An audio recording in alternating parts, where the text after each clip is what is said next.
Everything is awesome, everything is cool when you're part of a team. Oh, hi. Everything is awesome. Everything is cool when you're part of a team. Everything is awesome when we live in our dream.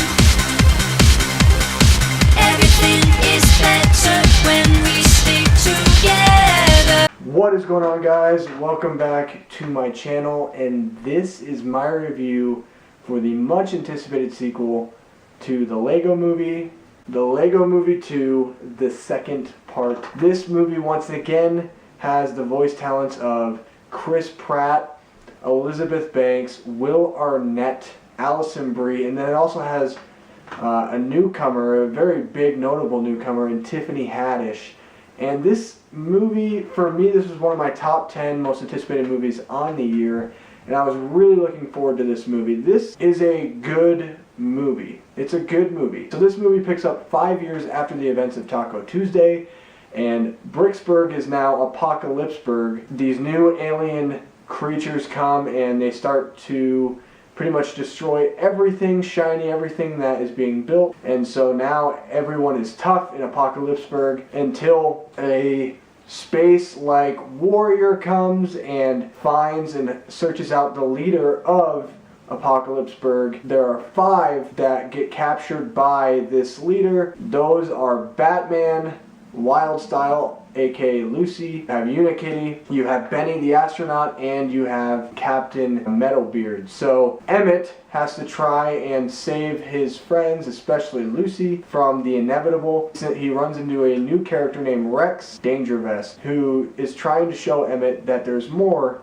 in life than being soft. Again, this is a good movie. There are great jokes, there are some great movements in this movie with certain plot characteristics. However, there are things that make this movie not as magical, not as charming as the first movie, because that first movie, man, blew my socks off. I could not believe that I cared so much about these Lego characters and that I even enjoyed a movie like this, because I was never the animation type of guy, and when I heard that they were doing a Lego movie, I thought, how stupid is that idea? Like a Lego cartoon show that they have on TV, they're going to make it into an actual movie, and it was fantastic. They introduced us to some characters that I personally really like a lot, especially in Emmett and Lucy.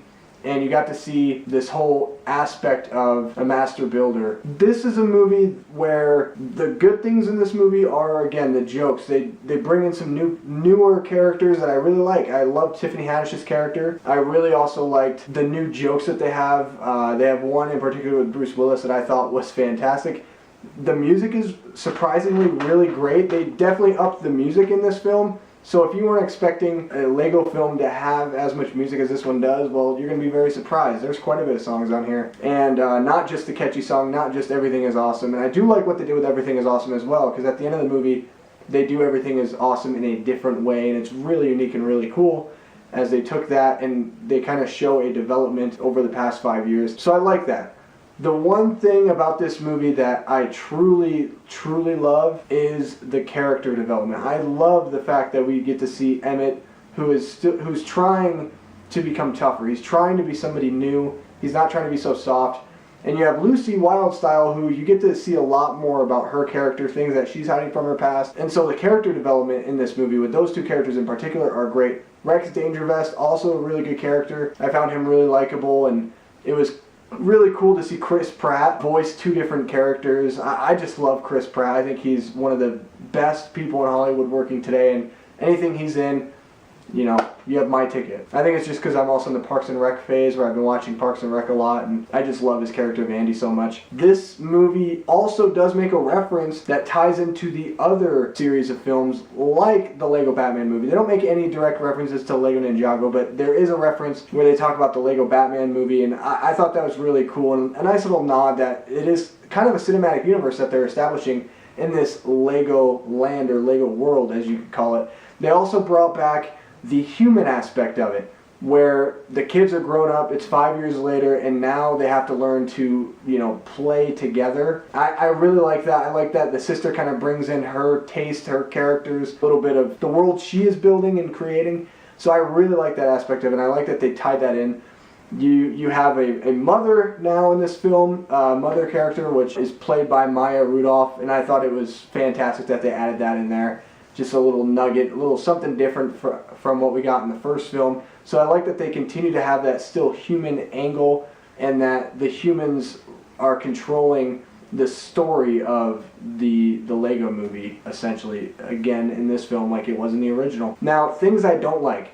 The one thing I will say that I do not like about this film is I just felt like, although the jokes were great, it felt like they tried too hard at times with the comedy, where it came off too flat. They tried to push the envelope, they tried making newer jokes that were funny. Did it on quite a bit of occasions where it worked, but then there was those other times where it just felt forced. They were kind of force-feeding us humor, and to me, I want to go into a movie, I want the humor to be natural, I want to laugh, you know, and it doesn't need to be every 5 seconds. You don't need to shove it in my face. Just something could be once every couple minutes, you know, once every scene, just kind of that moment that sticks out. And that's another problem that I have with this film. There is really no one moment that kind of sticks out in this movie. I do love the fact that we get a great character-driven plot in this when it comes to Lucy, when it comes to Emmett, and Batman was, of course, a huge central figure in this film as well. But I felt like there wasn't any big moments. There wasn't things that I'm going to remember that I'm going to carry with me. Now, the one last thing I will say that I don't like about this film, and it bothered me a little bit, was the fact that we get to see Lucy, we get to see Emmett, we get to see Batman, we get to see this new Queen character, and then you get Rex Dangervest. But some of those older characters, like Unikitty, like Benny, like, you know, Captain Metalbeard, those characters we don't really get to see a lot. They're kind of in the background. A lot of the time they're kind of just dancing and partying. And to me, I wish we could have seen a little bit more of them. It would have been nice to kind of see a little bit more of those original characters. And I really missed Morgan Freeman's character in this movie as well. I don't know, I missed that epic voice of Morgan Freeman's. Again, this is a very good movie, a good sequel. Very serviceable film. I think you should definitely go check this one out this weekend, and bring your kids, bring your friends. It is a fun time at the movies, and the songs literally will get stuck inside your head because there's a lot of great music in this film. Anyway guys, what are your thoughts on the Lego Movie 2, the second part? Let me know below in the comments. Let's start a conversation.